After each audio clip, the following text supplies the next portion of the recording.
নমস্কার বন্ধুগণ, তোমাদের সকলকে জানাই স্বাগত। রিঙ্কুস ক্রিয়েশন লাইফে আমি তোমাদের সামনে নিয়ে এসেছি আজকের একটি নতুন ভিডিও। তাহলে বন্ধুগণ, তোমরা এখানে দেখতে পাচ্ছ এগুলি হলো মোচা।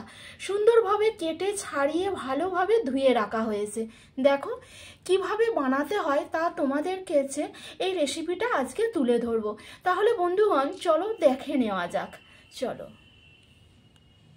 তাহলে দেখো, গরম কড়াইয়ে লঙ্কা দিয়ে পাঁচফোড়নগুলোকে ভালো করে ভেজে নিতে হবে, আর তেজপাতা কেটে দিতে হবে যাতে একটু টেস্ট বার হয়। তেজপাতার সেন্ট খুব ভালো লাগে, তরকারিতে তেজপাতা দিয়ে করলে ভালো লাগে।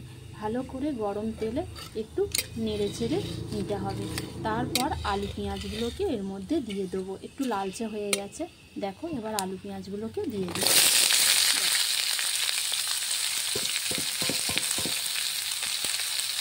এবার এগুলোকে ভালো করে নাড়তে হবে। দেখো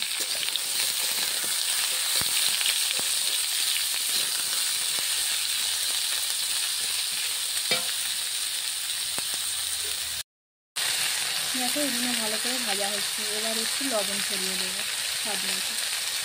দেখো একটু হলুদ ছড়িয়ে দিচ্ছি। দেখো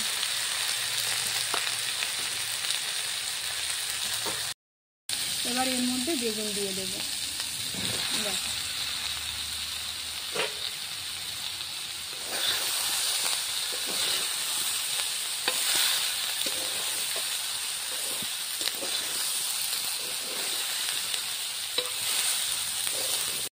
এরপর আমি কেটে রাখা মোচাগুলোকে এখানে দিয়ে দেবো।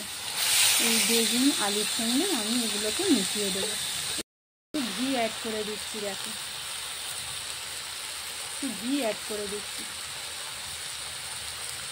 আরও টেস্টি হবে, খেতেও ভালো লাগবে। ধনে জিরে মিশিয়ে দিচ্ছি। দেখো চিনি দিচ্ছি। দেখো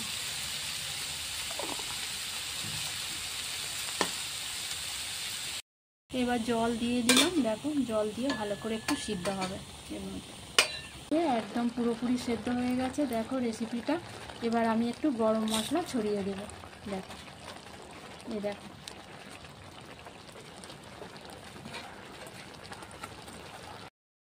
তাহলে বন্ধুগণ, তোমরা দেখতে পাচ্ছ আমার মোচার ডালনা রেসিপি পুরোপুরি কমপ্লিট হয়ে গেছে। প্রথম থেকে শেষ পর্যন্ত এই ভিডিওটি তোমরা যদি দেখে থাকো তাহলে মোচার ডালনা রেসিপি কিভাবে বানাতে হয় তাহলে তোমরা বুঝতে পারবে।